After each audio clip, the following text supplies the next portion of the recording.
بسم اللہ الرحمن الرحیم۔ زندگی میں کچھ کام ایسے ہیں جن میں تاخیر نقصان بن جاتی ہے۔ نبی کریم صلی اللہ علیہ وسلم نے 3 باتوں میں جلدی کرنے کا حکم دیا۔ ترمذی شریف کی روایت ہے، آپ صلی اللہ علیہ وسلم نے فرمایا، 3 باتوں میں دیر نہ کرو: نماز جب وقت ہو جائے، جنازہ جب تیار ہو جائے، اور بے نکاح عورت یا بے نکاح مرد جب اس کا جوڑ مل جائے تو نکاح کرنے میں تاخیر نہ کرو۔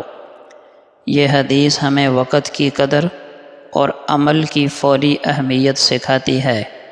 پہلا حکم، نماز میں تاخیر نہ کرو۔ نماز ایمان کا ستون ہے۔ جب وقت ہو جائے تو اسے مؤخر نہ کرو۔ دیر کرنا غفلت کی علامت ہے۔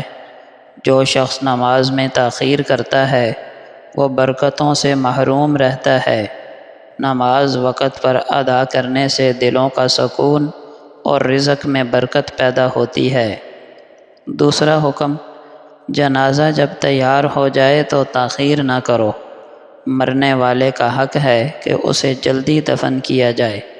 بلا وجہ تاخیر کرنا سنت کے خلاف ہے۔ تاخیر کرنے میں کوئی فائدہ نہیں۔ تیسرا حکم، بے نکاح عورت یا مرد کا نکاح جب جوڑ مل جائے تو دیر نہ کرو۔ نکاح پاکیزگی، عزت اور حفاظت کا ذریعہ ہے۔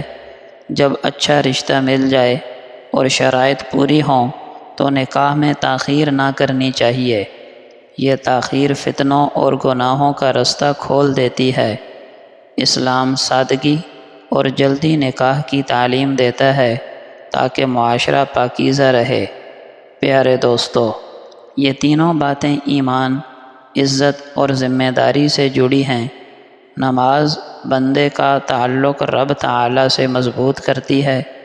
جنازہ آخرت کی یاد دلاتا ہے۔ نکاح خاندانوں کو جوڑتا، نگاہوں کی حفاظت کرتا اور برائی سے بچاتا ہے۔ نبی اکرم صلی اللہ علیہ وسلم نے فرمایا، جب 3 آدمی سفر پر جائیں، ان میں سے ایک کو اپنا امیر یعنی سردار مقرر کر لیں۔